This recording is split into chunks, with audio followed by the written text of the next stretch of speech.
Last time on 4 Players, 1 Dungeon. Now, this is also a milestone, really, for a couple of all of you guys. Flagstaff was finally taken out. You're in good standing with the townsfolk. You know, you killed the necromancer. Talia is on level 3 of Angry Birds. Yeah, exactly. I busted! Another runner comes up and says, excuse me, and runs over to the constable and hands him a note that's been sealed and like a scroll. Constable, something the matter? I do have a mission, and it's a grim one. A group of wanted murderers and cutthroats have teamed up together. Swift justice must be dealt. They must be dispatched. Do not bury them. Throw them in the Disserin River, and they'll end up either eaten by the critters, or they'll reach Neverwinter, and by the gods, we don't care. Boy, I'll tell you how we do it. We go up there and we bash our skulls in. There is an old fisherman's shack, has a little dinghy boat attached to the backside. Whenever you guys are reconning, you do see a couple humans. Brigid is going to stand up and take a pot shot at the one with the unibrow. Broomhilda! No! And she tries to run away. Methmouth, as she's charging you, you killed my lover! Right, and she's flipping out and like frothing from the methmouth and everything. And Is Broomhilda her lover? apparently so. For over 40 years, countless adventurers have been trapped in gamers' basements, conventions, and game shops.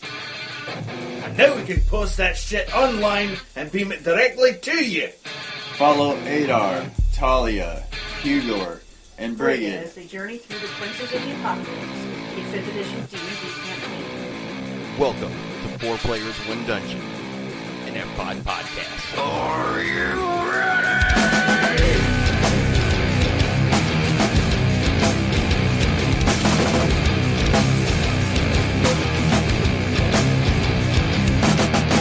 Welcome back for another edition of Princes of the Apocalypse. I'm the DM, I'm Bo, and where we left off previously was the bandit encampment that was had like a fishing shack, and you guys had killed everyone on site and loaded up all of the goods that they had stolen and the materials that they had, loaded them up in 2 wagons, and you were going to head back to Red Larch, and that's where the curtain had closed. Now what I'd like to do is I'm just going to open that curtain right back up. I'm going to say, and my timing might be off, guys, here, because I don't remember the exact time, like the window of time. I will say that it'll take 3 hours to travel back to Red Larch, and If I remember right, I think we went at dusk. you guys did. Yeah. Yes. Yeah. Okay. So it will be night. It'll be well into nightfall, unless you guys decide maybe you want to stay here, or you know what? Like I said, the curtain is now open for this game session. Welcome to Princes of the Apocalypse, man. Start making some decisions. Alright, yeah, so we loaded up the wagon, killed the bear, right? Yeah, that wagon was actually on fire. Yeah, we burned that Okay, one, so there's right? one wagon. Okay. Yes. We burned the one wagon down with the bear in it. Okay, so, yeah, this wagon that's left, then could it fit all 4 of us up on the seating, or...? No.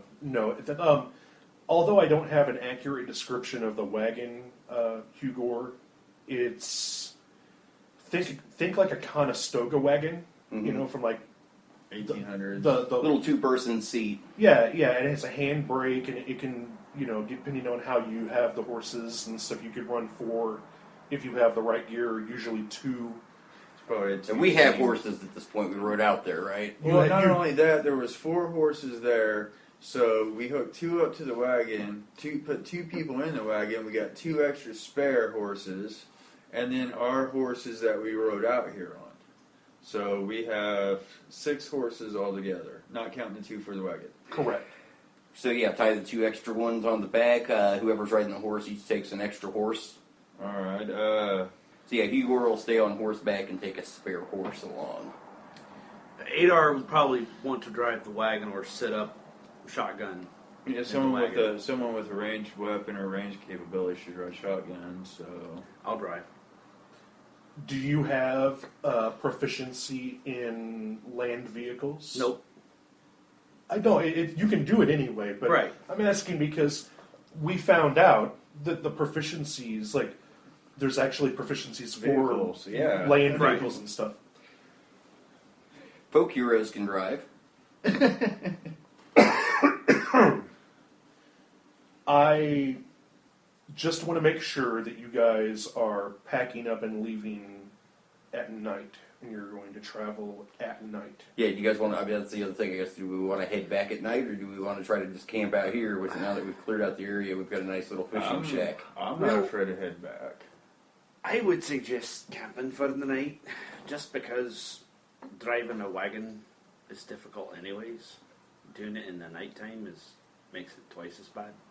Yeah, we can do that. I'm down for camping here. Actually, I feel like we've taken care of the immediate threat. I don't feel like there's any other horses. Wait, to lass, spare what's stuff. your vote? I would prefer to stay the night at camp. Right. All right. Then it sounds like the decision has been made that you'll stay here at the bandit camp for the evening Yes. and proceed in the morning. Yes. Okay. Now, I will take first watch. are you just going to let the wagon burn out? You're just going to let Pretty that much, burn yeah. out? Pretty much. Hopefully, it don't start a fire. Okay. And are you going to do anything about the bodies laying around? Throw them on the fire. Yep. Okay. Might as well. Okay. Hugor, Brigid, you agree with that? Yeah. I'm not taking time to dig holes in the ground to put these bodies in. We might as well just pitch them on there. Yeah, as long as somebody's staying up on watch, I feel safe Oh, with yeah. that. Yeah. Okay, so you take the bodies, you use the burning wagon as kind of a funeral pyre, because it does have an iron cage in it. You know what I mean? So Yeah, it's gotta be- you throw the bodies on top of it, and you could just burn them out that way. You all eventually make it back inside the fishing shack, okay? It does have, like, bedding and stuff in here, and although you have your own bedrolls and all that, you can clear their stuff out, or you can use it as extra padding. It's not so funktastic in here that you wouldn't use it. You know what I Right. mean? A little bit of shaking it out, maybe you're washing it, would be better. A mending spell, if anyone has that. No. Does an arcane trickster have a mending spell? The arcane trickster does not have a mending spell. Amateur. Yeah, I can do prestidigitation and make my blanket smell like cinnamon. That's right. Yeah. You can keep the incense burning all night, Yep. right? Well, okay. So this is the way that the fishing shack is set up.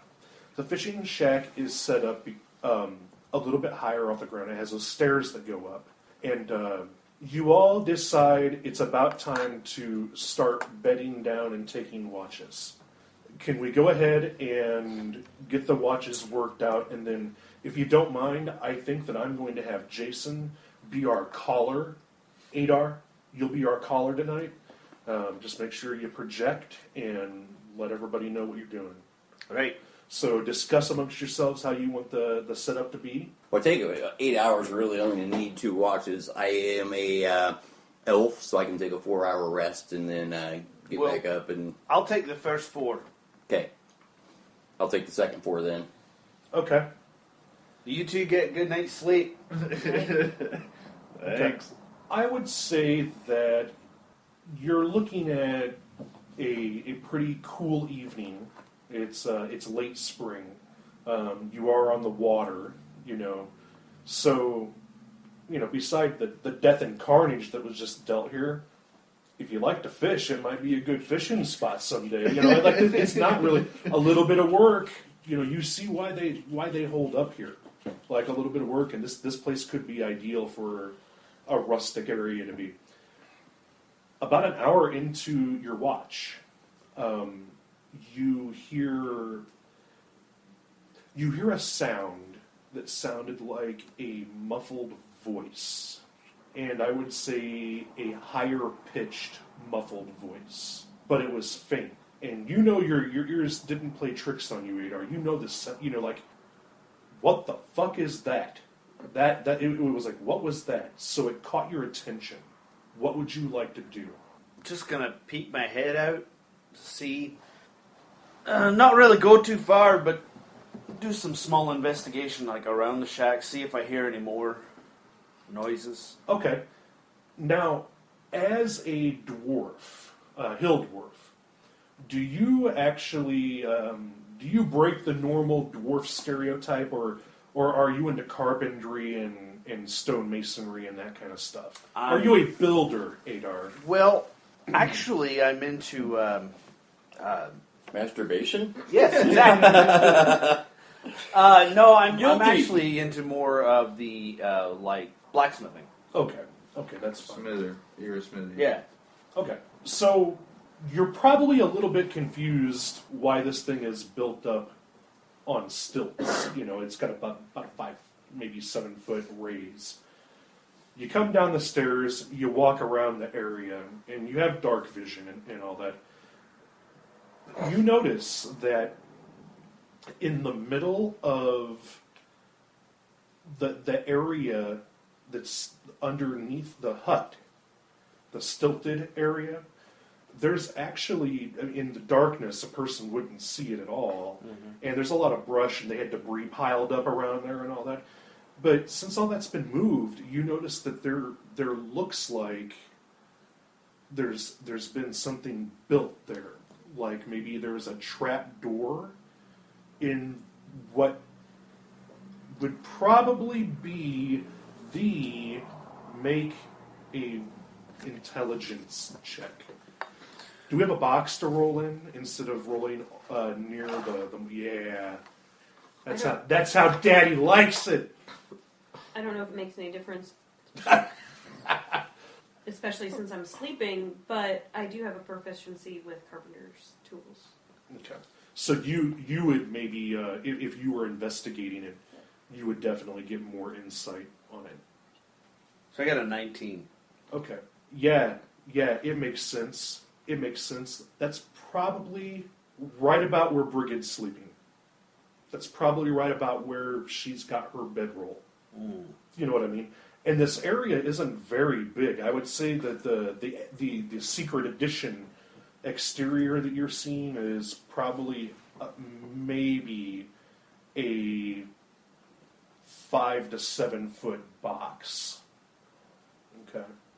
So when I look underneath, it's actually enclosed. There is it's on poles. The fishing shack is on poles because there's a dock there and all that. It's all open underneath it, except with your dark vision and with all the debris cleared away, you can actually see, instead of seeing like right through to the water, there's an obstruction. Gotcha. And it's an addition. It's a secret fucking compartment that was hidden before. Mm. And it's like, that's right about where Brigid would be sleeping, you think. And I would like you to make me an investigation check. All right. 15. 15. You hear the noise again. It actually sounds like somebody muffled, maybe, gagged and muffled. And it's definitely quieter than it was from where you were on the porch. Okay. Well, at this point, I'm going to go back in and unceremoniously move Brigid out of the way. Like, move! Hey! And I'm searching the boards to see if I can find a loose board or something underneath there to... Okay. After some of the other bandits, like bed rolling and stuff, gets moved away, they're easily. It's like maybe like a cellar, like a fruit cellar or a place where they were keeping fish, that kind of stuff. And it just has an O-ring style handle on it. It's not really all that hidden, Well, lift it up. You lift it up, and it is dark in here right